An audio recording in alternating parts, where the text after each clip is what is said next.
It's okay. It's okay, it's fine. Tuendelee tu kwa sababu nitajaribu kurekodi kwenye laptop yangu. So bwana asifiwe. Nilitamani kuanza na hiyo video kwa sababu pia nadhani inatupa matumaini.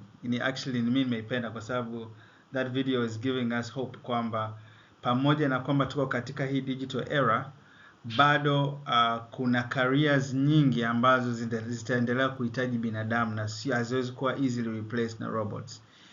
Kwenye ile video amejaribu kuanza kuelezea baadhi ya hizo careers na amejaribu kuelezea vitu gani ambavyo vinatofautisha hizo careers na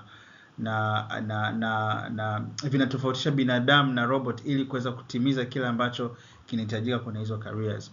Amezungumzia kwa mfano masuala ya creativity, amezungumzia masuala ya emotional intelligence na kuna mambo mengine ambayo ukiendelea kusikiliza ile video anazungumzia. So it's good news kwamba even in the digital age careers are still there. Lakini nadhani swali la leo sasa ni ambalo tunataka kulijibu kutoka kwenye session ya leo ni kwamba how do we break through in our careers in this digital age? Na nadhani mwanzoni pale Baraka umetumia neno kutoboa. Tunatoboaje? Na mimi naomba nianze sasa kwanza kwa kuuliza nyie maswali. Naomba niulize wote maswali ambao mpo hapa ambao tumeungana katika hii session. Kila mmoja anaweza akaweka kwenye chat hapo uelezee wewe kwako wewe, what does career breakthrough mean to you? Yani wewe definition yako ya kutoboa kwenye career ni nini? Yani how would you consider yourself kwamba nimetoboa kwenye career au at this point in time? Pengine labda hilo swali linaweza kuwa na majibu tofauti in different phases of time, lakini at this point of time, what do you consider as a career breakthrough for you? Naomba kama unaweza ukaangalia kwenye chat hapo, please just type kwenye chat kama unaweza andika what do you think is your breakthrough, kwamba mimi breakthrough yangu labda nipate hela nyingi, au kuna certain type of kazi naitafuta, au what is it for you? Yani kwa wewe ukisikia career breakthrough inamaanisha nini kwako? Can you please type in the chat, na hapa hata sekunde 30 kila mmoja aweze kutype kwenye chat hapo what it means for you. Karibuni sana, karibuni. Right, great, asante Nation. Being reliable and dependable in my particular field. Yani wewe ukiwa the go-to person in your field, mtu ambaye uko kwenye field yako, yani watu wanakutafuta wewe, wakutafutwa. Nadhani ndio nilivyokuelewa Nation. Na kile mwingine, anybody else? Karibuni. Just type, think a little bit about what it means to you. Huku kutoboa kwenye career kuna maanisha nini kwako at this point in time? Unaweza ukatype tu hapo mara moja. Anybody else?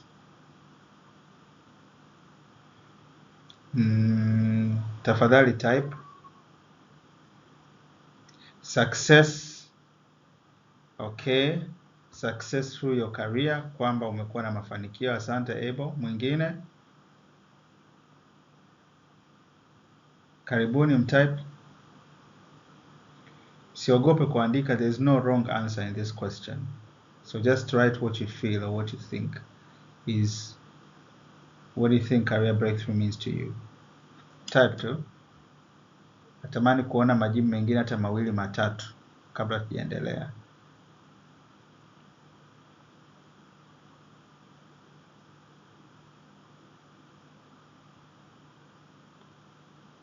Okay, naona ndugu zangu wa Tanzania tumegoma. I've had some sessions with students from other countries kama South Africa, na wako very outspoken. Ukiuliza swali kama hili, by now pangekuwa pamejaa majibu, lakini nadhani culture ya Tanzania ni kuogopa kuongea au kuwa a bit reserved, which is not very good, kwa sababu pia ina changamoto nyingine kwenye career zetu. Ndio maana Wakenya wanatushinda kwenye haya mambo. Okay, asante Baraka. Being successful in this digital, especially AI time. Okay. Anybody else? One or two more people?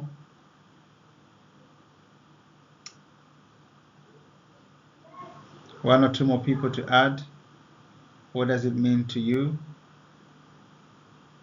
Okay. Nobody. All right. Okay. Higher.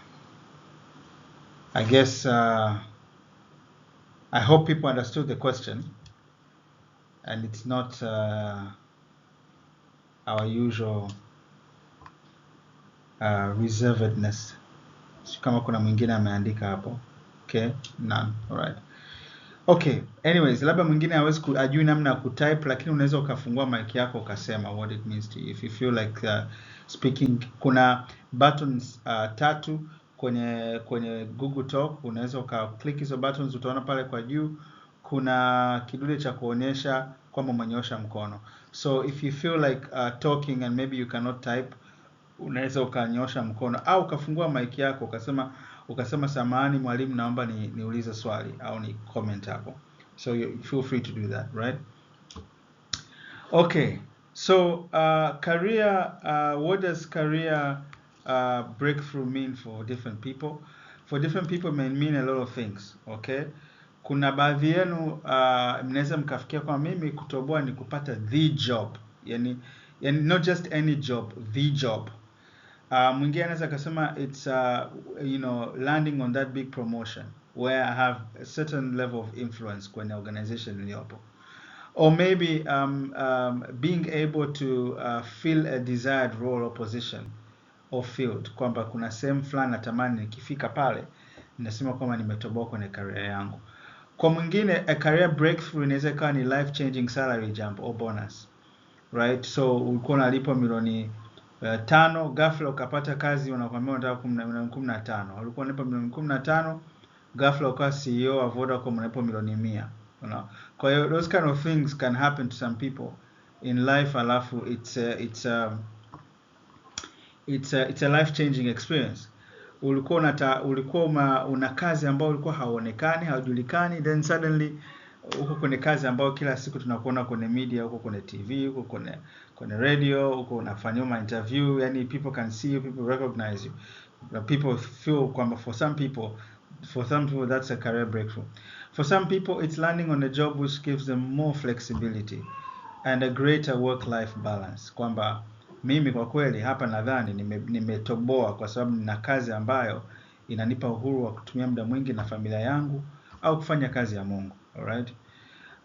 For some others it could be meaning kwamba nimeland in my career right now, I've reached a stage where I feel like I'm adding value to humanity, kwamba ninachokifanya kina mguso kwa binadamu, kina mguso kwa watu wengi. Alright? Kuna mwingine ni identity shift, uko kwenye career ambayo ina change your identity. Kwa mfano, if you learn to become the president of the country, that completely changes your identity. Once a president, yani at that stage, that's the highest career in any public office in any country. So when you land on that particular job, it completely shapes your identity forever. Kwa hiyo a career breakthrough can mean a lot of things to a lot of people. In my opinion, it doesn't mean the same thing to everybody. Na naona hata kwenye comments zenu kuna watu wameandika being dependable, kuna watu wanasema when my efforts begin to provide a significant success.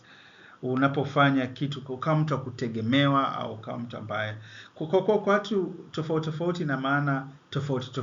For some people wao hawajali kuhusiana na kuwa very dependable, lakini hawajali zaidi kwamba ninalipwa hela nyingi kiasi kwamba naweza nikafanya vitu fulani katika maisha yangu. So that's what it means.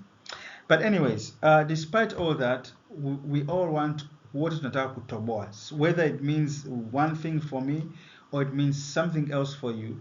Kila mmoja wetu anatamani katika career yake siku moja atoboe. Now, I was sitting in your position once upon a time. Do you recognize anybody on that photo? Kuna mtu anamtambua yote kwenye hiyo picha?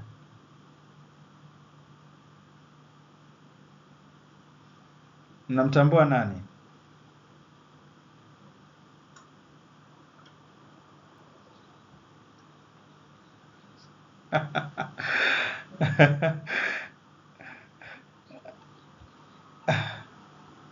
Yes, uko sahihi.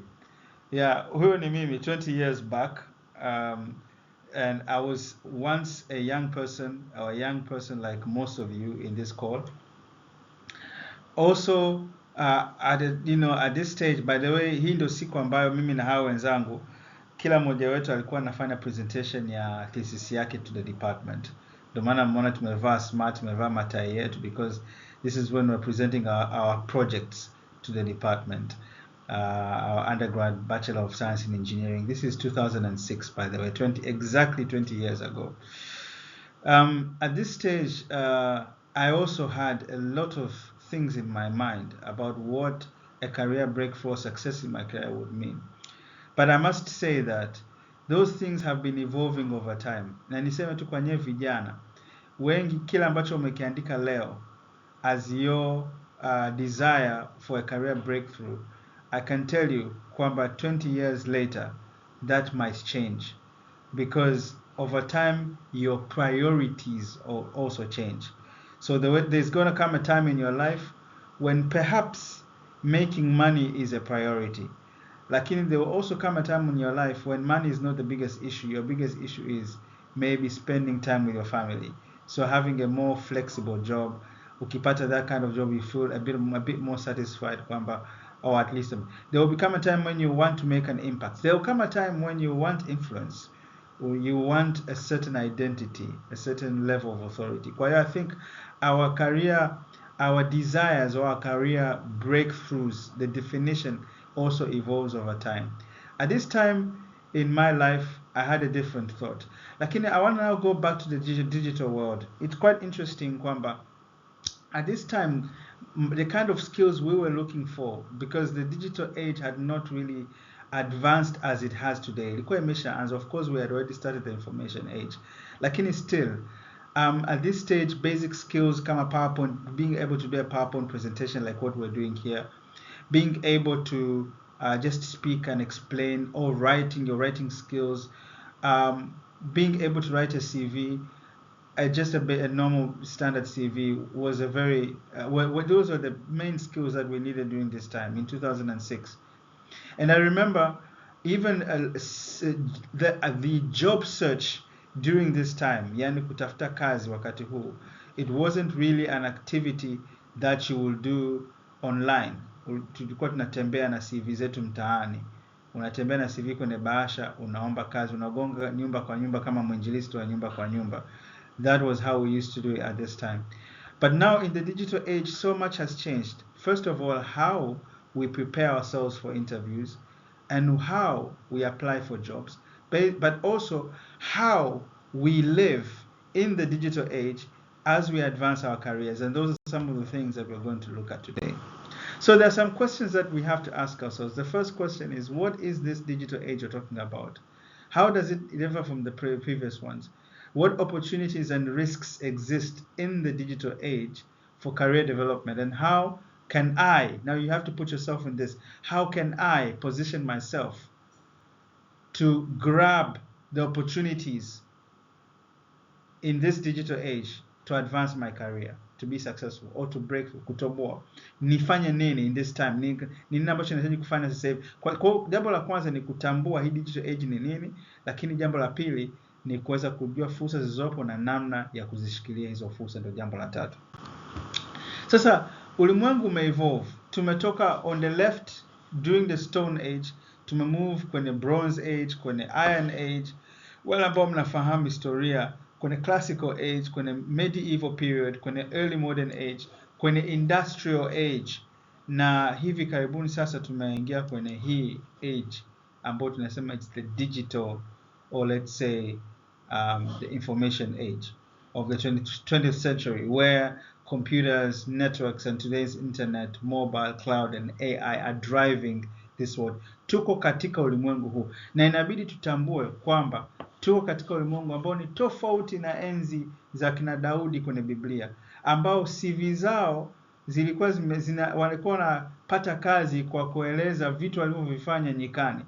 Mnakumbuka Daudi alivyoenda kwa Sauli akamwambia, naomba uniruhusu nimpige Goliati. Sauli akamchallenge kwamba wewe mbona kijana mdogo utawezaje? Ilibidi Daudi amwage CV yake kwa mdomo, kwa maelezo kwamba jamani, mimi nimechunga kondoo baba yangu nyikani, nikakutana na dubu nikamuua, nikakutana na simba nikamuua. Hapo Daudi alikuwa anamwaga CV yake ili apewe kazi. Kazi gani? Kazi ya kwenda kumuua Goliath. That was Daudi in his time. But we also still, the basic principles remain the same, kwamba hata katika digital age kujinadi lazima kuna baki pale pale. Lazima in this digital age ujinadi pia, ueleze umefanya nini, nini ambacho umekifanya katika maisha yako ili upewe kazi, ili uwe promoted, ili uweze kutoboa, ili uweze kuwa dependable, etc., ili upewe mshahara mkubwa, ili upewe bonus. Yale mambo yote ambayo tuna consider kama kutoboa au breakthrough, lazima ujinadi. Lakini katika digital age hatujinadi kama Daudi alivyojinadi katika Stone Age au walivyojinadi wengine katika zama zilizopita hapo katikati. Kuna namna, na hiyo namna inabidi tuielewe kwa sasa. So kitu kimoja ambacho kinatofautisha the current age with all the ages that preceded, what distinguishes this digital age with everything, or let's say every single societal evolution that has ever transcended a human history, what distinguishes it really is just one or maybe two things: connectivity and information in abundance. We are so connected and there's just so much information. Na ukweli ni kwamba connectivity na information ndivyo vitu ambavyo vinatufanya sasa tunakuwa tofauti na walioishi katika zama zote zilizotangulia. Now hii connectivity na hii kuwepo na information, lazima tutambue kwamba this is the most important resource ili kutoboa. Katika digital age, your asset, your number one asset is information and connectivity. Yani, this is your asset. Whereas inawezekana in the Stone Age kipindi cha kina Daudi, or in the Iron Age kipindi during the Roman Empire's rule, kuwa na uwezo wa kuchonga silaha za iron, za chuma, pengine during those times, hiyo ndio ilikuwa asset kubwa. Mtu mwenye skill kama hiyo, anayeweza, mhunzi wanaita iron smith during the Iron Age. Kwenye Industrial Age pengine alikuwa ni mtu ambaye anaweza akadeal na machineries. Kuwa na uwezo wa kudeal na machineries ulikuwa kuna kuhakikishia uwezo wa kutoboa. Kwenye Medieval Age, kipindi ambacho the classic one, Medieval Age, kipindi ambacho most of the scientific discoveries were made. Hicho ni kipindi ambacho kuwa na uwezo wa kubuni vitu, kusoma nyota, mwezi na dunia na kubuni vitu kisayansi, huko na kutofautisha na wengine. Lakini in this age, uwezo wako wa kutumia information tulionayo, ambayo ipo in abundance, kwa sababu iko nyingi, kuweza kuitumia vizuri ili kujipambanua na wengine, kujitofautisha na wengine. Kipindi cha kina Daudi, uwezo wa kuwinda wanyama hata wakali na kuchunga kondoo na kuwalinda, ndicho kilichokuwa mtofautisha Daudi na wengine. Alipomwambia Sauli kwamba mimi nimeweza kuua simba, nimeweza kuua dubu, alikuwa anasema kimsingi nina uwezo wa kuwinda, lakini pia mimi ni mpambanaji, ni mpiganaji hodari. Lakini leo ukitaka kusimama, uwezo wako mkubwa wa kuweza kuconnect na kuweza kuongea na wengine, that is what really makes you different and will help you to stand apart and succeed in your career. We're going to go a bit deep into that. Sasa, I just want to mention a few things here. Jambo la kwanza, let me just go back a little bit. I wanted to go back. I don't know if I can. Okay, I don't think it's allowing me to go back, but it's okay. I just wanted to mention kwamba there are certain things that we can do. After all, this is okay. I can move on to this side. There are certain things that we can do in this digital age that are important for us to be able to distinguish ourselves with the rest. Jambo la kwanza, we need to continue to use whatever resources are available online to grow in-demand skills. Kuna skills nyingi ambazo sasa hivi zinahitajika, ambazo tunasema skills. Nikisema skills, kwenye kila sector wewe kama ni pharmacist, kama ni engineer, kama ni mwalimu, kuna certain specific skills ambazo huwa zinakuwa critical, zinahitajika. Skills ambazo ukiwa nazo zitakusaidia kuweza kujitofautisha, kujipambana na wengine. Katika hii digital age, huu ndio wakati wa kutumia fursa zilizopo kwenye mitandao kwa digital age kuweza kugrow hizi skills. Na uzuri ni kwamba there are so many online platforms which offer these kind of trainings, hizi courses. Kuna Udemy, kuna Coursera, kuna Simplilearn na kadhalika. Lakini pia kuna industry certifications nyingi ambazo zinatolewa online. These things are important. These things are required to be able to make you different. Wengi mnasoma vyuoni, lakini nawahakikishia kwamba your university degree, your academic qualification is not enough today to make you stand apart or to stand out in the crowd. In a world where you have or let's say in a country kama Tanzania ambapo tuna wanafunzi zaidi ya 1000 wana graduate kwenye vyuo vikuu kila mwaka, lakini tuna maelfu na maelfu ya wanafunzi wana graduate, lakini nafasi za ajira ziko very limited. Nadhani kuna miaka mingine wana graduate zaidi ya wanafunzi tens and tens of thousands, lakini unashangaa serikali ikitangaza nafasi za kazi ni chache. Lakini hata ukisema biashara zinahitaji mitaji sio rahisi kupata hapo mwanzoni. Lakini how do you distinguish yourself in this, whether it's a job market or it's a business environment where you need to stand out, you need to go to the bank and present your proposal so that your bank or maybe an investor or maybe a venture capitalist kama afiki yangu akina Warioba Ventures ili wakupatie mtaji wa kwanza. Kuna watu wengi wametuma applications zao. You need to be a little bit ahead of everybody else in the game. You can't be the same with everybody. Wote mna degree, mna vyeti vya chuo. What will make you different ni kwamba wewe pia umejiongeza, umesoma course zingine extra kwenye mitandao, na hizi some of these platforms zinatoa hizi course bure, lakini pia una certifications. You have taken advantage of the available courses online to grow your skills. This is the first thing. Lakini the second thing, in the past people would make themselves visible physically, but in this digital age we need to make ourselves visible digitally. You need to publish your work. Kama kuna kazi ambazo umezifanya, kuna projects ambazo umezifanya, whether ni za academics za shule au za shughuli zako binafsi duniani huko mtaani, publish it, make yourself visible in the digital world, kwa sababu somebody can see it. Wateja wako wanahitaji kuona kama ni biashara, lakini pia if it's potential employers, they need to see the work you've done. And you need to make sure kwamba the quality of the content that you put online in relation to what you're doing in your life, you give it the best shot. Mtu akiangalia huko duniani anasema kwa kweli, hapa kuna mtu anafanya kazi nzuri, hebu ngoja nimtafute huyo bwana. I was actually amazed a couple of weeks back.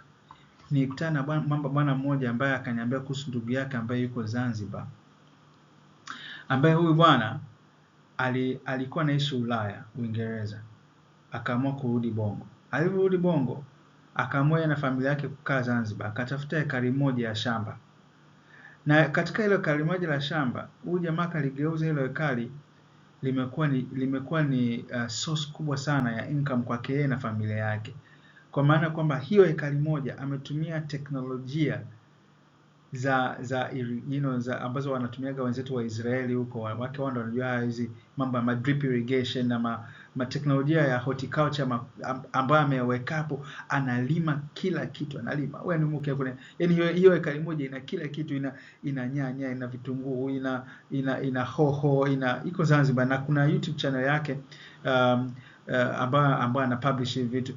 Ina kila kitu, ina mahindi, ina siwi nini, ina maharaki, na ana produce enough food for himself kuweza kula, na ya ziada ya kuuza, kupeleka masokoni na kuuza, na anauza vingi kwa teknolojia. Kwa hiyo alichokifanya pia huyu bwana ametengeneza YouTube channel ambayo anaelezea maisha yake kwenye his 1 acre hapo kwenye eka yake moja. Sorry samani, kuna mtu alikuwa anapiga hapa and disturb my call. I hope mnanisikia. Can somebody say something if you can hear me properly? kama mnanisikia. Alright.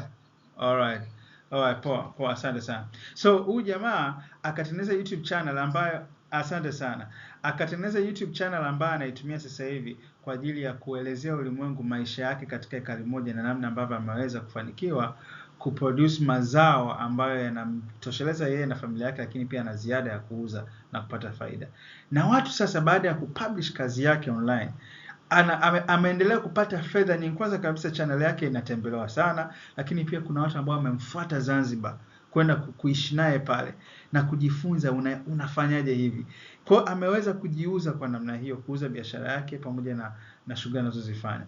So whatever you do, whether unalima nyumbani, unakashamba, au ni mshonaji, au unatengeneza keki, au unafanya nini, au ni mwanafunzi, wewe pengine ni mwanafunzi wa engineering na kuna project umeifanya nzuri ya engineering, au kuna ka project umekafanya na mtu pembeni, ka side kick wanaziita zile. Ukifanya anything, publish it. Tengeneza content nzuri ukielezea project uliyoifanya mwanzo mwisho.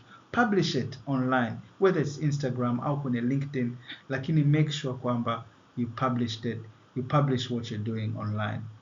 Jambo lingine, try to use global networking tools. In this digital age, remember I told you, your biggest asset is information and connectivity. Those are your assets. Connectivity. Tumeunganishwa. Sasa huku kuunganishwa, endelea kubaki umeunganishwa. Use LinkedIn and online communities to make sure kwamba you stay connected. Kila mwanafunzi hakikisha una account yako ya LinkedIn.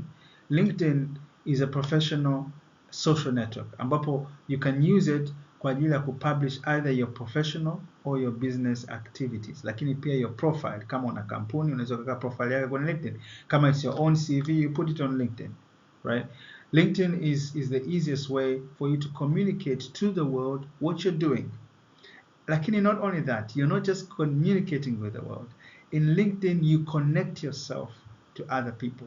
Unatengeneza mtandao mkubwa wa watu ambao wanaona unachokifanya na kuna watu wanakufuatilia. By the way, human resources managers wengi sana wanafuatilia what happening on LinkedIn zaidi kuliko any other platform ili kuweza kujua your activity.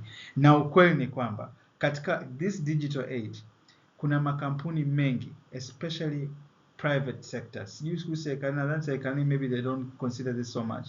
Lakini in the private sector, it's very important kuwa na a social presence online. So I mean a digital presence. I mean this is important to have your digital presence visible. Kwa sababu watakushangaa wewe unakuja kuomba kazi katika zama hizi huna account ya LinkedIn. Kama kweli huna uwezo wa kufungua a social, na ndani ya hizi private companies nyingi zinakuwa zina their own internal online communities and own internal networking platforms, lakini they're expecting you as a basic to be in this digital age kuweza kufahamu hivi vitu. Lakini pia take the opportunity to use the fursa zilizopo kwa ajili ya kushiriki kwenye virtual meetings, webinars na conferences. Ukiona mahali wametengeneza kuna tangazo kwamba jamani kuna conference hii, kuna virtual meeting hapa, hudhuria. Na mimi actually nawapongeza wale ambao mmeweza kuhudhuria hii session ya leo, kwa sababu naamini kwamba kuna kidogo mtakipata ambacho kitawasaidia katika career zenu, na pia ni nafasi njema yenyewe pia kuweza kukutana na watu wengine, pengine hata humu ndani tukianza kuwa na discussion hapa na kuulizana maswali na watu kuchangia, utapata fursa ya kukutana na mtu ambaye anaweza akasema kitu ukasema oh I want to be a friend to this person, labda I want to be connected to this person, ili tuweze kushirikiana pamoja katika masuala ya maendeleo na uchumi. So hizi virtual meetings very important, msizipuuzie. Zinapatikana, mkisikia mitangazo mahali, zingine ziko online zinatangazwa wapi, just make sure kwamba you take part in all of this.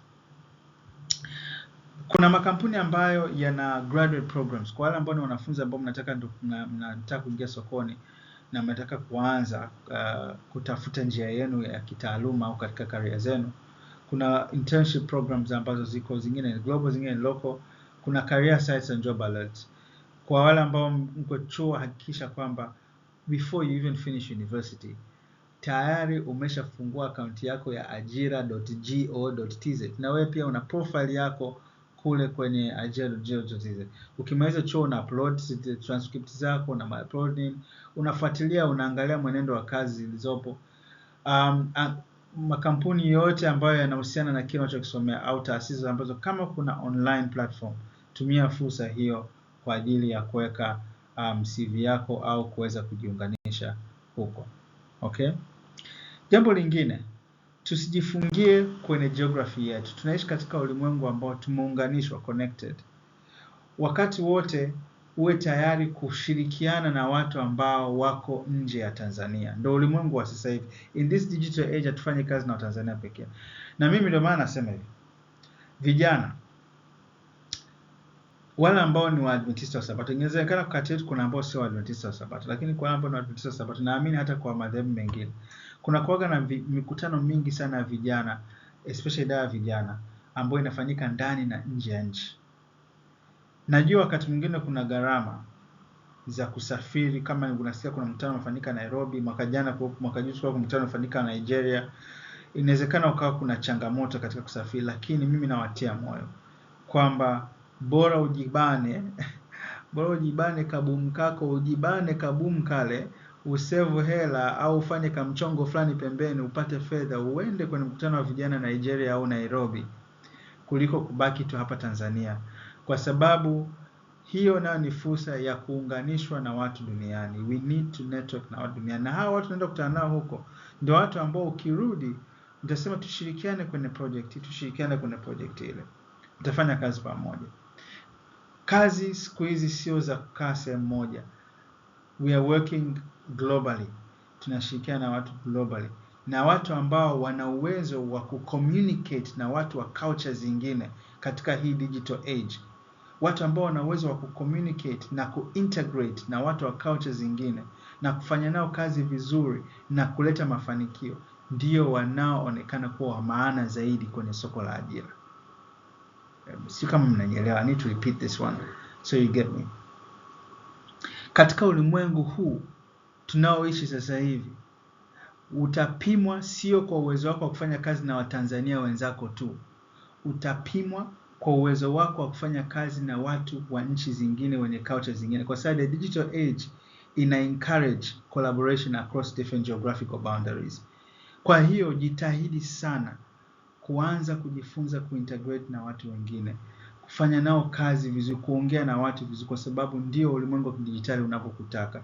Hatufanyi kazi in a physically locked location. Tunajichanganya na watu wa dunia nzima. Na hivyo jambo lingine na ambapo niwatie moyo, kuna mambo mengi yanabadilika. Na ambapo siwezi kuzungumzia kuhusu digital age bila kutaja AI, artificial intelligence au akili mnemba. Nitakuwa sijawatendea haki nisipozungumzia kuhusu AI. AI imekuja, it's here na haitaondoka. It's here to stay. Kuna watu ambao wakisikia AI inawachafua kwa sababu wanaogopa inaweza kawachukulia kazi, lakini mnakumbuka ile video tuliangalia. Kuna baadhi ya kazi ambazo au kuna baadhi ya skills ambazo ukiwa nazo AI haiwezi kuchukua nafasi yako. Emotional intelligence, uwezo wako wa kumanage hisia zako na za wengine, uwezo wako wa kuwa na ubunifu, creativity. Kuna vitu ambavyo AI haiwezi kuchukua. Kwa hiyo usio na wasiwasi, bado binadamu tunahitajika sana, ila pamoja na yote tunahitaji pia kufanya kazi na AI. Hatuwezi kuikimbia. It's impossible. AI imekuja na uwezo wa kurahisisha tasks nyingi ambazo zamani zilikuwa zinafanywa kwa muda mrefu. Mwaka jana mwezi wa ngapi, ilikuwa mwezi wa 8 wa 9 hivi, kuna project nilikuwa nimefanya na nilikuwa naandaa report. Na ile project ilinitaka nifanye a bit of statistical analysis na nini, nikaandaa report yangu ni ya kazini ofisini. Nikafanya na mwenzangu, tukapambana, tukatengeneza magraph mazuri, mazuri na report. Baada ya kufanya statistical analysis yetu, tukaipresent kwa management, wakaikubali, lakini kuna baadhi ya vitu tukahitaji kufanya tena kwenye ile project. There's a bit of engineering work that we needed to do. We did some more work, alafu the second time sasa, wakati tunatengeneza final report, ya mradi ambao ulikuwa unafanana na ile ripoti ya pili ilikuwa inafanana na ile ripoti ya kwanza.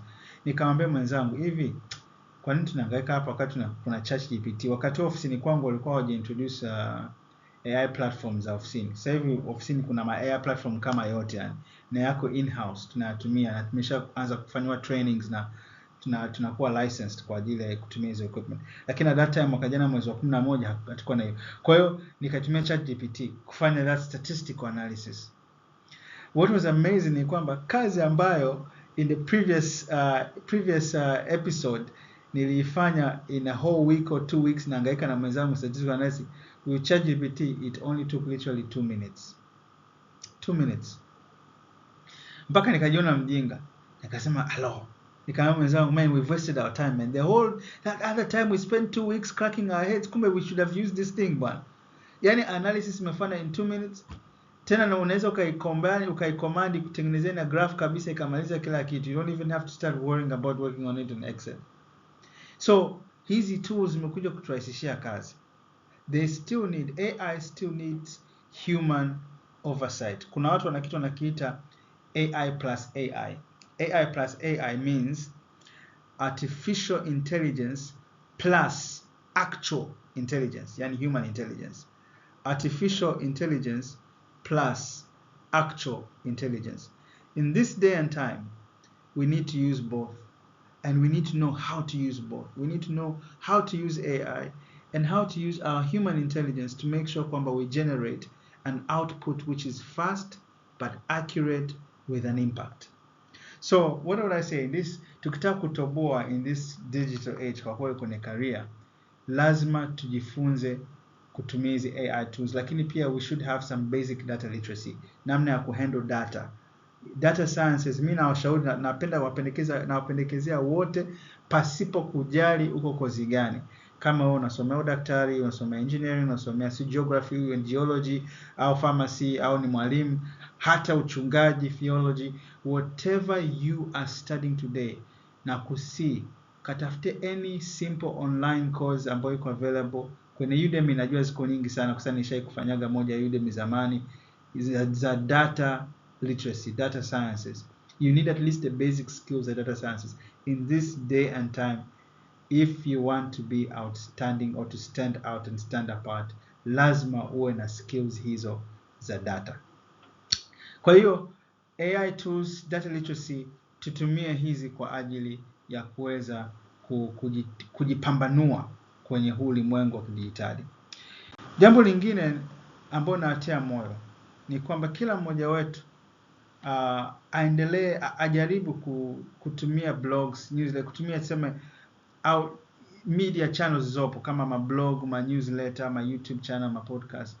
Tuwe na platform zetu ambazo tunazitumia kwa ajili ya kuwasilisha yale ambayo tunayafanya, ili tuweze yale mazuri tunayofanya. Na by the way, inaweza kufanya in groups or individuals, lakini tuwe na hivi vitu na website. Of course hii iko tied pia na issue ya LinkedIn, kwamba unaweza kuwa na LinkedIn account ukaitumia kwa kama blog yako, lakini pia sio vibaya kuwa na hizi channels mbalimbali ambazo zinaweza kufanya wewe ujipambanue kwenye career yako. Kuna wengine career zao wameziwekeza kwenye biashara zaidi, na hii hasa itawahusu hao zaidi.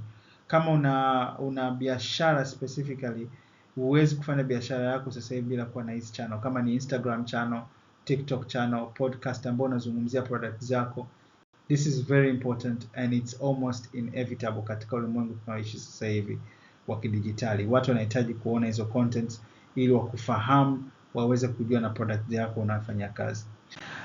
Last but not least, continuously refresh your skills and narrative.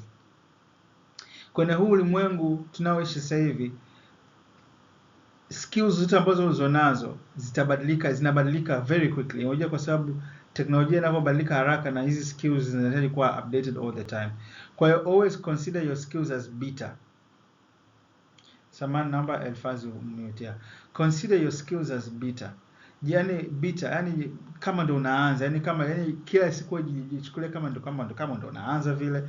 Kwa hiyo na maana unajisukume kila siku kuweza update yourself. Kila siku update. Kuna ulimwengu kidijitali, kuna mambo kufanya hivyo, lakini pia Build your career story and make it available digitally. What is your pale kidogo ulichonacho, anza nacho. Kuna siku nilikuwa napitia CV yangu ya mwaka 2006 and it was interesting, lakini nikasema this is a very interesting CV. I remember I had in my CV I had put every little detail, every little small thing I had done during my whole, secondary school and university life.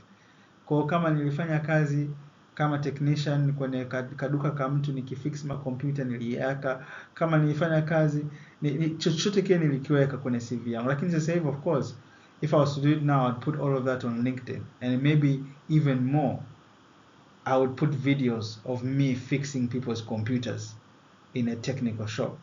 I'll put videos there was a time in my life niliwahi kuwa receptionist kwenye hostel ya wanafunzi wa PhD. I would put myself a video mwaka 2004 kwa 2004. I'll put a video of myself talking to my customers. But I'll make my career story heard. That's very, very important. For me right now, what I will do is whatever professional engagement I have, which I consider important for my business as well as the nation, because I'm at that stage where I also want to make an impact with my country, I would make it visible kwamba I'm doing this for my country, I'm doing this for my business or my company. I'll make the career story out. I'll make the career story be heard, right? But also another thing is find digital mentors or mentors who are available digitally.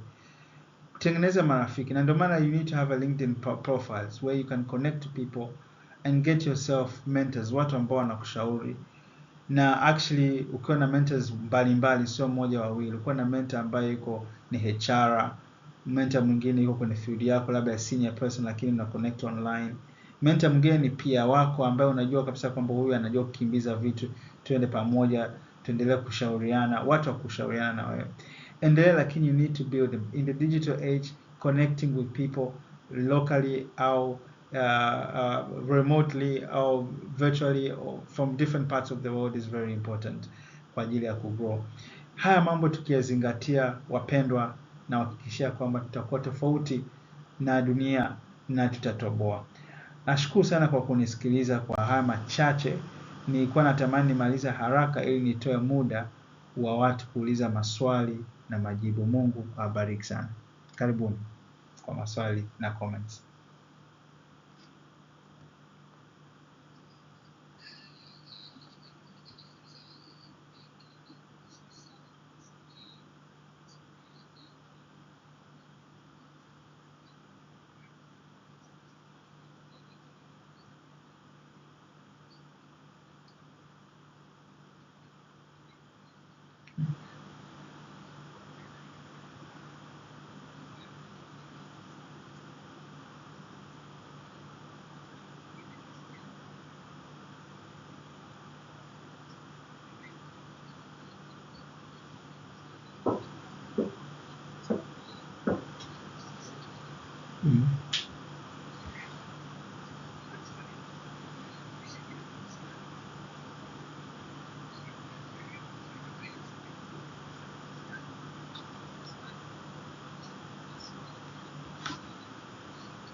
Sijui kama ni mimi, lakini kama umepotea vile.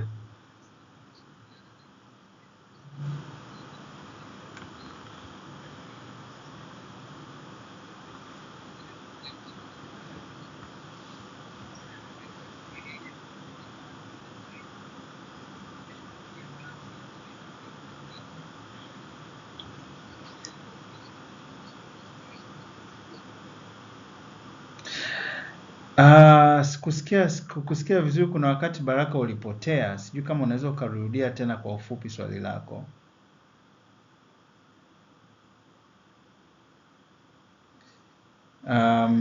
Nadhani network yako na changamoto, lakini basi kwa machache niliyosikia hapa mwishoni, kama unatamani kuelewa. Yes Baraka. Mm.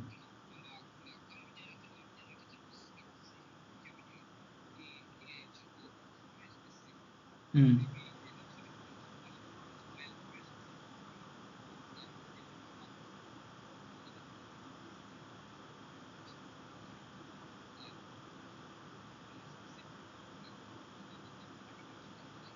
Mm. Okay. Mm-hmm.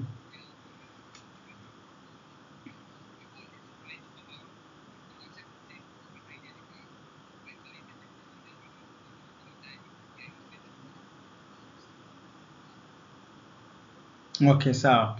So the thing is,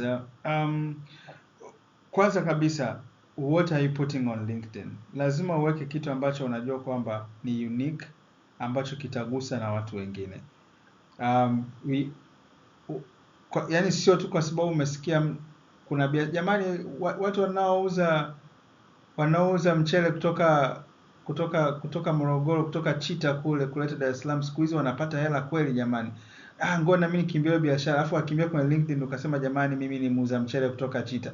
Yani that's not that's not a very special thing.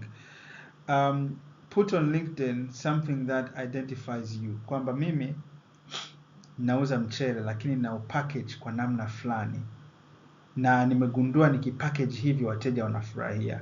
Put that on LinkedIn. Take a photo. Mchele msafi kutoka kama ni LinkedIn or any whatever social media platform that you're using. Kama you're still trying different careers, it's not a bad thing. Lakini sasa, now the second point, over time it's good kujipambanua, kwamba over time ni vizuri ukajipambanua kwamba mimi my areas of specialty zinaweza kuwa na area moja au mbili au maximum tatu, ambazo those are your domains of specialty. Those are domains ambazo whatever you post ina show your expertise. Yani you want to be wengine mmesema hapo, kwenye career breakthrough unataka kuwa dependable. You want to reach a stage ambapo kwenye profile yako ya LinkedIn unavutia watu fulani wanaotafuta hicho kitu kimoja, viwili, vitatu ambavyo vinakuidentify wewe. Wanajua kosa fulani kwenye profile yake, huwezi kukosa kitu kama hicho. Na mtu akiwa anatafuta kazi inayohusiana na hicho kitu, anajua nikienda kwa fulani ambaye namuonaga kwenye LinkedIn profile yake huwa na post sana mambo yanayohusiana na project management, huyo jamaa atakuwa anajua kitu kuhusu project management, na mimi nataka kusoma kidogo kuhusu project management. Let me ask this guy, where can I get a project management course, or can he guide me, or can he be my project management tutor? Kwa hiyo yani kuna kitu ambacho over time of course lazima ujipambanue kwa vitu vichache ambavyo vinakutofautisha sasa wewe, na hivyo ndio ambavyo unavikazia zaidi kwenye posti zako za LinkedIn, za Instagram, za Facebook, zitakazo kufanya utafutwe kwenye hilo jambo. Hata siku serikali ikisema jamani, tunatafuta mtu mwenye skills hizi, mtu anasema lakini kuna fani huwa anapost sana haya mambo atakuwa anayajua vizuri, right? So that's what you want ultimately to do. I hope nimejibu swali lako somehow.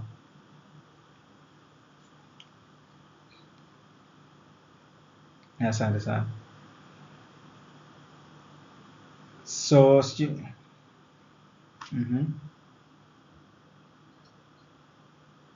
nilikuwa nauliza kama kuna swali lingine, nilikuwa naangalia kwenye chat hapa, sijaona swali.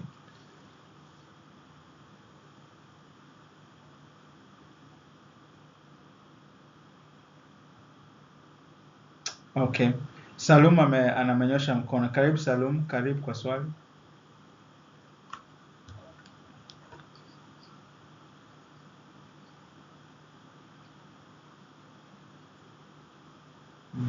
Karibu Salum.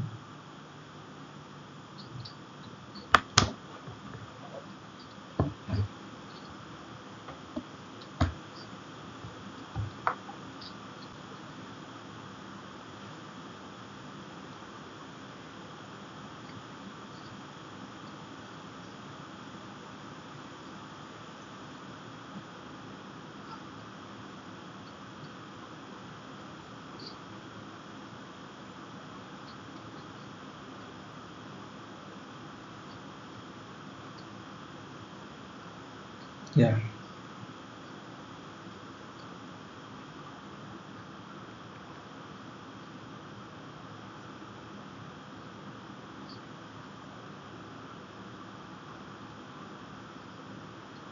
Yeah.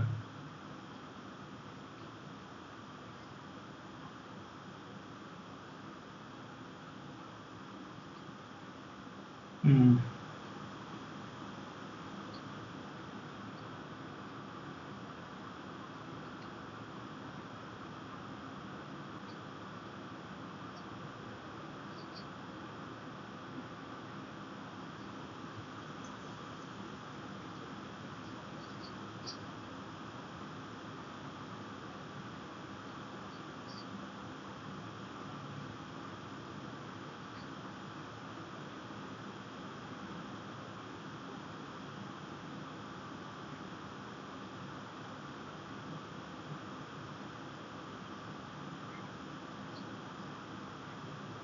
Okay, asante sana. Nashukuru sana. Asante kwa na ukweli, umefanya jambo jema na mimi nakutia moyo kuendelea. Naomba tu nikupe angalizo pia, au sio tu wewe lakini wote. Naomba tu angalizo kwamba pia kwenye mitandao hii, in this digital age, lazima pia tuweze kujua namna ya kutofautisha at some stage, of course, kutofautisha what is genuine and what is not genuine. One day maybe utakuwa kuna session nyingine ambayo we'll talk about it, kwamba kuna a lot of fraud in the digital age, lakini kuna a lot of real things. Kuna kweli kuna view ambavyo vitakutafuta kwa sababu hiyo, na wataona kwamba umefanya hivyo vitu, na mimi nadhani ni kweli vipo vio kama hivyo vinafanya hivyo hicho kisema, lakini we also have to be careful. Kuna vio vingine au sema kuna watu wengine kwenye this digital world ambao niseme tu ni matapeli. Sio wote ni wema, na hata mimi kwenye LinkedIn yangu nafuatwa na watu wengi sana, kwenye LinkedIn, wanataka kuniuzia vitu, lakini nimesha, kwa sababu of experience, najua nikiangalia tunasema huyu na delete, huyu hapana, huyu ni genuine. Kwa hiyo nayo ni muhimu sana, lakini kweli unachokisema ni sahihi kabisa. Hakuna haja ya kufollow vitu ambavyo havina msaada kwetu kwenye digital age. Kama tunataka tufocus kwenye career zetu ziweze kugrow, bora tuweke juhudi zaidi kuunganishwa na taasisi au individuals ambao wanaweza kutusaidia kugrow. Mungu akubariki, asante sana. Basi Baraka, nadhani kama hakuna swali lingine narudisha kwako tuweze kuhitimisha kipindi chetu. Nashukuru sana.